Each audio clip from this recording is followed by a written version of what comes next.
மக்களுக்கு மத்தியில் பயங்கர ஹைப்பை ஏற்றி வெள்ளை அறிக்கை வரப்போகுது அந்த வெள்ளை அறிக்கை வந்துட்டு அவ்வளவுதான் அப்படின்னு சொல்லப்பட்டது இன்றைக்கு தமிழக அரசால் வெளியிடப்பட்டிருக்கிறது. நிதி அமைச்சரும் கூட அதிகாரிகளும் இன்றைக்கு பத்திரிகையாளரை சந்திச்சு பல வெள்ளை அறிக்கையினுடைய அதிர்ச்சிகர தகவலை வெளியிட்டிருக்கிறாங்க. தமிழக அரசு எதையும் மூடி மறைச்சி கடந்த காலத்தில் ஆட்சி செய்யல. அவங்களும் வெளிப்படையாகவே பட்ஜெட்டில் தாக்கல் செய்யப்பட்ட ஒன்று தான் 2026-27க்கு அவர்கள் வருவாயினுடைய இலக்கையும் செலவினுடைய இலக்கையும் பார்த்து அடுத்து வாங்க வேண்டிய பற்றாக்குறைக்கான கடனையும் சேர்த்து 10,71,000 கோடி கடன் அப்படிங்கிற ஒரு நிர்ணயத்தை அவங்க கடந்த பட்ஜெட்லேயே வெளிப்படையாக சொன்ன ஒரு தகவல் தான். புதிதாக இவர்கள் என்ன சொல்லியிருக்கிறாங்கன்றது தெரியல. துறை வாரியாக ஒவ்வொரு துறையும் இவ்வளவு நஷ்டத்தில் இருக்கிறது, இவ்வளவு கடன்ல இருக்கிறது, இதுக்காக இவ்வளவு கடன் வாங்குறாங்க அப்படின்னு சொல்லிட்டு துறை வாரியாக லாப நட்ட கணக்கை இன்றைக்கு அமைச்சர் வெளியிட்டிருக்கிறார். பொதுவாக மக்களுக்காக ஆட்சி செய்யக்கூடிய ஒரு அரசானது நலத்திட்டங்களுக்கு முக்கியத்துவம் கொடுப்பாங்க. அந்த நலத்திட்டத்தை மக்களுக்கு சேவையாக செய்கின்ற பொழுது நட்டம் ஏற்பட தான் செய்யும். தொழில் செய்யற மாதிரி லாப நட்ட கணக்கை பார்த்து எதுல லாபம் வருதோ அதுல நம்ம செய்ய முடியாது. லாப நட்ட கணக்கை தாண்டி மக்களுடைய சேவை தான் முக்கியம். அந்த அடிப்படையில் பல நலத்திட்டங்களை துவக்குவாங்க. அதற்கு ஏற்படக்கூடிய பொருளாதார இழப்பீடை வேறு வகையில வருவாயில் அதை ஈடுகட்டுவார்கள். அதை மிஞ்சிய நிலைக்கு போகும்போது கடன் பெறுவாங்க. கடன் பெறுவதனாலேயே ஒரு அரசு பலவீனமான அரசா அப்படின்னு கேட்டா கண்டிப்பாக இல்ல. உள்நாட்டு உற்பத்தியில கிட்டத்தட்ட 37 லட்சம் கோடி அளவிற்கு இன்றைக்கு உள்நாட்டு உற்பத்தியில இந்தியாவிலேயே 2வது நிலைக்கு இந்த மாநிலம் வளர்ந்திருக்கிறது. அப்படி வளர்ந்த ஒரு மாநிலம் வாங்கி இருக்கக்கூடிய கடன் சுமையில இது ரொம்ப ரொம்ப குறைவு தான். அதிகப்படியான கடனே இல்லை. ஒரு சின்ன ஒரு புள்ளி விவரம் பாருங்க. கடந்த 1980 நான் சொல்றேன், எம்ஜிஆர் முதலமைச்சராக இருந்த பொழுது தமிழக அரசனுடைய கடன் பார்த்தீங்கன்னு சொன்னால் 2129 கோடி. எதுக்காக சொன்னா சத்துணவு திட்டத்தை துவக்கி இருக்கிறாங்க. பல முதற்கட்டமான செலவுகளுக்காக வேண்டி அரசு தன்னுடைய வருவாயை மிஞ்சி செலவு செய்து அன்றைக்கு 1980 காலகட்டங்களில் எம்ஜிஆர் முதலமைச்சராக இருந்த போது தமிழக கடனுடைய நிலை பாத்தீங்கன்னா 2129 கோடி. அதற்கு அடுத்து எம்ஜிஆருடைய காலத்திற்கு பிறகு 89-90 கலைஞர் கருணாநிதியினுடைய முதலமைச்சராக இருந்த காலகட்டத்தில் அந்த 2129 கோடி கடன் சுமை என்பது 5000 கோடியாக அதிகரிக்குது. என்னடா நல்லாட்சி கொடுக்கலையா, ஏன் கூட்டினாரு, 2 மடங்கு ஆயிடுச்சு அப்படின்னு யாரும் இன்னைக்கு பேச மாட்டார்கள். ஏன் அப்படின்னு கேட்டா இலவச மின்சாரம் அந்த காலகட்டத்தில் தான் கொடுக்கப்பட்டது. அதே போன்று பல மேம்பாடுகள் நலத்திட்டங்களுக்காக வேண்டி அரசு ஒவ்வொரு தங்களுடைய காலகட்டத்திலையும் மக்களுக்காக நலத்திட்டங்களை மேம்படுத்துவதற்காக வேண்டி செலவு செய்வார்கள். அப்படி 89-91 காலகட்டத்தில் பிரதானமாக இலவச மின்சாரம் இது போன்ற பல திட்டங்களுக்காக வேண்டி தமிழக அரசு செய்த அந்த செயல் திட்டத்தின் காரணத்தினால் அந்த 2129 கோடி என்பது 5000 கோடியில் நிற்குது. அதற்கு பிறகு 1991-96 முதல்வராக ஜெயலலிதா இருந்த காலகட்டத்தில் 5000 கோடி கடன் என்பது தமிழக அரசுக்கு 15000 கோடியாக அதிகரிக்கிறது. தொழில்துறை சார்ந்த சில வளர்ச்சிகளுக்கு அவர்கள் முக்கியத்துவம் கொடுக்கிறாங்க, தாராளமயமாக்குதலுக்கு முக்கியத்துவம் கொடுக்கிறாங்க. இப்படி தங்களுடைய கொள்கை நிலைப்பாடுகள்ல நிறைய தொழில்துறை சார்ந்த இன்னும் பல நலத்திட்டங்களை அந்த காலகட்டத்தில் அவர்கள் முன்னெடுக்கின்ற பொழுது அப்ப கடன் சுமை அதிகரிக்கிறது. 5000 என்பது 15000 கோடியாக அதிகரிக்கிறது. அதுக்கு பிறகு மீண்டும் கலைஞர் ஆட்சிக்கு வராரு 1996-2001. இந்த காலகட்டத்தில் பார்த்தீங்கன்னு சொன்னால் தமிழக அரசினுடைய கடன் சுமை 28000 கோடியாக அதிகரிக்கிறது. 15000 கோடியில இருந்து அதுக்கு அடுத்து எவ்வளவு 28000 கோடியாக அதிகரிக்கிறது. அப்பதான் பாத்தீங்கன்னா இன்னைக்கு இந்த டைடில் பார்க் இருக்கு பாருங்க, இது மாதிரி ஐடி பார்க் சென்டர் பார்த்தீங்கன்னா தமிழகத்தில் குறிப்பாக சென்னை சுற்றுவட்டார பகுதிகளில் அதிகமாக துவக்கப்பட்ட காலகட்டம் என்பது அந்த 96-2001 தான். அதே மாதிரி பாத்தீங்கன்னா அதிகமாக சென்னையில் ஓவர் பிரிட்ஜ் பார்த்திருப்பீங்க. அந்த ஓவர் பிரிட்ஜ் அதே மாதிரி பாத்தீங்கன்னா ஹைவேஸ் சாலை போடப்பட்டதெல்லாம் அந்த காலகட்டத்தில் தான். அப்ப அது மாதிரி மக்களுக்கு சில வசதிகளை மக்களுக்கான சில நலத்திட்டங்களை முன்னெடுக்கின்ற பொழுது அரசுக்கு சில நட்டங்கள் ஏற்படத்தான் செய்யும். அப்ப அது என்ன பார்க்கணும், வளர்ச்சிக்கான திட்டமா பார்க்கணும். இல்லைன்னா சாலை போடாமல் இருக்க முடியுமா, மேம்பாலம் கட்டாமல் இருக்க முடியுமா, புதிய இந்த மாதிரியான ஐடி பார்க் கட்டாமல் இருக்க முடியுமா? இதெல்லாம் வளர்ச்சியினுடைய ஒரு நிலைக்கு கொண்டு வருகிறது. அப்போ கடன் சுமையும் அதிகரிக்கிறது.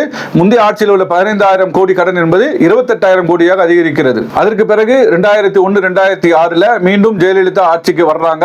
அப்போ உள்ள காலகட்டத்தில் பாத்தீங்கன்னா 57000 கோடியாக அதிகரிக்கிறது. அதன் பிறகு 2006-2011 கருணாநிதியினுடைய ஆட்சி காலத்தில் 1.1 லட்சம் கோடியாக தமிழக அரசினுடைய கடன் சுமை அதிகரிக்கிறது.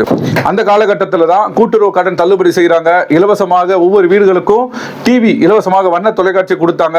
இது மாதிரியான மக்களுக்கான சில இலவச திட்டங்கள் எல்லாம் நிறைவேற்றப்பட்ட அந்த காலகட்டம். அப்பொழுது அதனுடைய கடன் சுமை எவ்வளவு அதிகரிக்கிறது, 1.1 லட்சம் கோடியாக அந்த காலகட்டத்தில் கடன் சுமை அதிகரிக்கிறது. அதிகரிக்கிறது. அதன் பிறகு 2011 2016 அம்மையார் ஜெயலலிதாவுடைய ஆட்சி காலகட்டத்தில் 2.11 லட்சம் கோடியாக அதிகரிக்கிறது. முந்தைய காலகட்டத்தை விட அப்படியே இன்னொரு மடங்காக அதிகரிக்கிறது. அந்த காலகட்டத்தில் தான் இலவசமாக மிக்சி கொடுத்தாங்க, லேப்டாப் கொடுத்தாங்க, கிரைண்டர் கொடுத்தாங்க. இதெல்லாம் மக்களுக்கான இலவச திட்டங்களாக நிறைய நிறைவேற்றப்பட்ட காலகட்டம். அந்த காலகட்டத்தில் அது 2 லட்சம் கோடியாக கடன் சுமை அதிகரிக்கிறது. அதன் பிறகு 2016 2021 ஜெயலலிதா மறைவுக்கு பிறகு எடப்பாடி பழனிசாமி முதலமைச்சராக வர்றாங்க. அப்போ வந்து பாத்தீங்கன்னா 4.85 லட்சம் கோடியாக அதிகரிக்கிறது. ஏற்கனவே 2 கோடியாக இருந்தது. எடப்பாடியினுடைய ஆட்சி தொடர்ந்து அது முடிக்கக்கூடிய காலகட்டத்தில் பாத்தீங்கன்னு சொன்னால் 4.85 லட்சம் கோடியாக கடன் சுமை வந்து அதிகரிக்கிறது. அதன் பிறகு 2021 26 ஸ்டாலினுடைய ஆட்சி காலகட்டத்தில் 9.52 லட்சம் கோடியாக அதிகரிக்கிறது. அதன் பிறகு 2026 27 அந்த ஆண்டுக்கான எஸ்டிமேட்ல தான் 10.71 லட்சம் கோடியாக அந்த கடனுடைய வரம்பு வந்து நிற்கும் அப்படின்னு சொல்லிட்டு இவர்கள் ப்ரெடிக்ஷன் பண்ணாங்க. ஆனால் அவர்கள் ஆட்சி முடிக்கக்கூடிய காலகட்டத்தில் 9.52 லட்சம் கோடியாக நிறைவு செஞ்சுட்டு போறாங்க. அந்த காலகட்டத்தில் தான் பாத்தீங்கன்னு சொன்னால் மெட்ரோவுடைய செகண்ட் ப்ராஜெக்ட் வந்து ஸ்டார்ட் ஆகுது. அதே மாதிரி மகளிருக்கு இலவச பேருந்து கொடுக்குறாங்க. இன்னும் நிறைய திட்டங்கள் நம்ம பார்த்திருப்போம். இப்போ ஸ்டாலினுடைய ஆட்சி காலகட்டத்தில் மாணவர்களுக்கான திட்டங்கள்ல இருந்து நிறைய திட்டங்கள் எல்லாம் அமல்படுத்தப்படுறதுக்கான செலவுகள், அந்த செலவினங்களை ஈடுகட்டுவதற்கு கடன் பெறாங்க. அதுதான் அந்த 9.52 லட்சம் கோடியாக ஆகுது. இதெல்லாம் ஏன் நம்ம சொல்றோம் அப்படின்னு கேட்டா, புதிதாக இன்னைக்கு வெள்ளை அறிக்கை விட்டுறோம்னு சொல்லிட்டு பாத்தீங்களா, ஸ்டாலின் கடன் வாங்கிட்டு போயிட்டாரு, 10 லட்சம் கோடி வாங்கிட்டு எடுத்துட்டு போயிட்டாருன்னா தொழில்துறை அமைச்சர் கீர்த்தனா பேசினாங்க. எவ்வளவு குறைவான ஒரு நாலேஜில் பேசுறாங்கன்னு பாருங்க. மக்களுக்கான நலத்திட்டங்களை செயல்படுத்தக்கூடிய தருணத்தில் ஒவ்வொரு அரசுமே 2000 கோடியிலிருந்து இன்றைக்கு அது 10 லட்சம் கோடியாக வந்து நிற்குது என்று சொன்னால் அன்றைக்குள்ள காலகட்டம் வேற. அதன் பிறகு ஆட்சி மாற்றம் வந்து அடுத்தடுத்த காலகட்டங்களில் புதிதாக மாநிலத்திற்கு திட்டங்களை உள்ளே கொண்டு வரக்கூடிய சந்தர்ப்பத்தில் அதனுடைய நிதி சுமை அதிகமாகும் பொழுது கடன் பெறுவது வளமையான ஒன்றுதான். என்னமோ இது வரைக்கும் உலக வரலாற்றில் எங்கேயுமே நடக்கல. புதுசா இப்ப 2001 26 மட்டும் ஸ்டாலின் வந்து மொத்தமா 10 லட்சம் கோடி வாங்கிட்டு போயிட்டார் கடனாக அப்படின்னு சொல்லி குறைமதியாளர்களாக இன்றைக்கு பேசிக் கொண்டிருக்கிறாங்க. இதற்கு என்ன காரணம் என்று கேட்டால், இவர்கள் ஆட்சிக்கு வந்து இன்னும் 2 மாசம் கூட முழுமை பெறல. ஆனா பாத்தீங்கன்னா மக்கள் இப்பொழுதே வீதிக்கு வந்து போராடக்கூடிய நிலைக்கு இன்னைக்கு தள்ளப்பட்டிருக்கிறாங்க.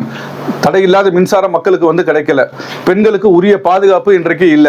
தினமும் ஒன்று நடந்து கொண்டிருந்தது. இன்றைக்கு ஒரு நாளைக்கு 5 6 7 சம்பவங்கள் இருக்கு. அது ஊடக வெளிச்சம் பெறக்கூடிய அளவுல பரபரப்பாக இன்றைக்கு பேசப்படக்கூடிய முக்கிய ஒரு பொருளாக பெண்களுக்கான பாதுகாப்பின்மை இன்றைக்கு கேள்விக்குறியாக மாறி இருக்கிறது. இதுவெல்லாம் மக்களிடத்தை கடுமையான அதிருப்தி ஏற்படுத்தி கொண்டிருக்கக்கூடிய நேரத்தில் நாம வேற தேர்தல் பிரச்சாரத்தை நான் ஆட்சிக்கு வந்தால் முதல் கையெழுத்து, அடுத்த வினாடியே நான் போடுற கையெழுத்துன்னு சொல்லிட்டு ஏகப்பட்ட வாக்குறுதிகளை அள்ளி வீசி இருக்கிறார் முதலமைச்சர் விஜய். அப்ப இதெல்லாம் இப்ப செயல்படுத்தல அப்படின்னு சொன்னால் மக்கள் வந்து கேள்வி கேட்பாங்க. ஏற்கனவே ஒழுங்கா தடையில்லாத கிடைச்ச மின்சாரத்தினை ஒழுங்கா கொடுக்கல. பெண்களுக்கு ஒரே அண்ணா யூனிவர்சிட்டி 5 வருஷமா பேசுனீங்க. ஆனா இன்னைக்கு தினம் ஒரு புதிய செய்தியாக பேசும் அளவிற்கு பெண்களுக்கு இன்றைக்கு பாதுகாப்பின்மை இந்த மாநிலத்தில் ஏற்பட்டிருக்கிறது என்று மக்கள் கொந்தளிச்சு போய் இருக்கிறாங்க. இது போக நீங்கள் வாக்குறுதி கொடுத்து எதையுமே செயல்படுத்தல என்று சொன்னால் அடுத்து வரக்கூடிய இடைத்தேர்தல் இருக்கிறது, நாடாளுமன்ற தேர்தல் இருக்கிறது. இந்த ஒரே ஒரு காலத்தில் இருக்கக்கூடிய இந்த மைனாரிட்டி அரசோடு நம்முடைய ஆட்சி எங்க போயிருமோ என்ற பயத்துல தான் ஒரு வெள்ளை அறிக்கை என்று சொல்லி அதுல மக்களை மடை மாற்றி எப்படி வந்து மத்தியில் ஆளக்கூடிய பாஜக மோடி வந்து ஒவ்வொரு நேரத்திலையும் ஏதேனும் ஆட்சியினுடைய அவலத்தை மக்களுடைய கவனம் பார்க்கின்ற நேரத்தில் எல்லாம் வேற ஒரு புதிய ஒரு விஷயத்தை பூதாகாரமா கலப்பி எப்படி திசை திருப்புவாரோ அதே பாணியில தமிழகத்துல இன்றைக்கு இருக்கக்கூடிய தமிழக அரசு மக்களுடைய கோபத்தை திசை திருப்பதற்காக வேண்டி ஒரு ஆடிய நாடகமாகத்தான் இந்த வெள்ளை அறிக்கை இருக்கிறது. இதுல இன்னும் நிறைய அம்சங்கள் இருக்கிறது. முழுவதுமாக இல்ல சொல்ல முடியல. கடனுக்காக வேண்டிய விளக்கம் மட்டும்தான். இன்னும் நிறைய விஷயங்கள் அடுத்தடுத்த வீடியோக்குள்ள பலரும் போடுவாங்க. நாமும் நமக்கு தெரிந்த செய்திகளை மக்களுக்கு நாம சொல்லுவோம். எதை செய்ய சாத்தியம் இருக்கிறதோ அதை யார் மீதும் பழி போடாமல் உண்மையை மக்களுக்கு நீங்கள் விளங்க செய்து நீங்கள் நல்ல ஆட்சியை கொடுங்கள். அந்த ஆட்சியை தான் மக்கள் ஏற்பார்கள். பொய்யையும் புரட்டையும் ஏமாற்றையும் மக்களை மடைமாற்றக்கூடிய வேலையை நீங்கள் செய்தால் மக்களுடைய கோபம் இன்னும் இந்த அரசுக்கு எதிராக அதிகரிக்கும்.